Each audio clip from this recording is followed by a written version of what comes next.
Hi guys, I'm Julius, and today I'll be teaching you 3 quick color hacks that I'm using all the time. Let's get started. So I am here in Premiere, but these hacks they work for all types of programs. So the first thing which I'm gonna do here is just create a color mat. Just hit OK, and I've prepared some colors for this. I am gonna use the color with the red value of 173, green value of 255, and blue of 173. It also has the hex code ADFFAD, and it's kind of like a pastel green, and I'm just gonna hit OK. And this hack I'm gonna call inverse, just so we know what we're doing, because this hack is all about finding the inverse color. Now I'm just gonna write some text here, maybe very fitting for this hack. I'm gonna write inverse. So how does this hack actually work? What does this hack do? Well, this hack, it finds the exact inverse of a color. So I'm gonna just copy the hex code here from my background, and I'm gonna copy paste it in here on my text. And what I basically want to do now is find the inverse RGB colors, because it will give some really nice contrast. And how that is done is you say 255 minus each of our RGB values. So 255 minus 173, that's 82. 255 minus 255, that's 0. And 255 minus 173, that is again 82. And then we get this dark purple, and this is actually the exact opposite of our pastel green background, so that is very nice. Next up, I want to show you a color hack with regards to analogous colors. And this is kind of, if you can say, adjacent colors. So again, here I prepared a color. It's called 6CC5D8.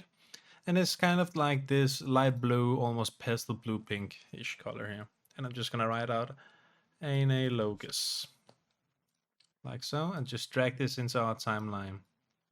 Again, I'm gonna create some text. This time I'm gonna write Analogous colors, like so.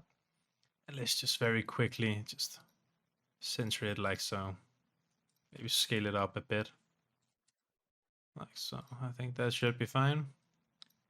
Again, let me just copy the hex code here from our blue background and just paste it onto our text here. Of course, we can't see it. And this hack is actually very simple. It's basically you take one of your colors here and one of the dominant RGB values. You kind of just shift it by 50 or something like that. So let's shift the 197 here on our top text to 147. And for this bottom text here, let's shift it by 50 the other way to 247.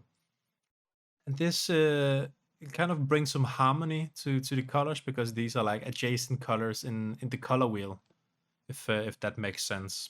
All right, so this last color hack which I want to show you is about triadic colors. So it's every time you need to do something with regards to 3 colors. We're going to be working with the hex code FFD8B1. And this is kind of like this orange here. Notice here that the hue is 30. That's pretty important. So I'm just gonna rename this to Triadic. And I'm gonna drag this into our sequence here. Again, take my type tool, just write out Triadic colors. And remember how I said we need 3 colors. We're gonna use the background. The Triadic is gonna be 1 color, and the colors is gonna be another color. So let's just scale this up and center this a little bit. That's nice. Again, I'm gonna copy the hex code from the background. I'm gonna go into our text here and just copy paste it for now. What I'm then gonna do is select our top text here, and I'm just gonna shift the hue by 120 to 150. And our bottom text here, I'm gonna shift to 150, and then another 120 to 270. Why does this work? Well, it is because there is 360 degrees and like a color wheel. So if you imagine that we shifted, just for fun here, the effect is pretty much done, but if you imagine we shifted this with 120 more, we would go up to 390. But since it caps at 360, we actually go to 0 and then again back up to 30, which is the hue that our background had. So this is another hack for Triadic colors. But anyways, a little bit of a different video today. I hope you enjoyed it and learned something new. If you did, then please drop a like on this video. Leave a comment down below letting me know which type of tutorial you would like to see next. And also please consider subscribing to my channel. It really motivates me a lot to keep making these videos. But anyways, take care guys. Bye bye.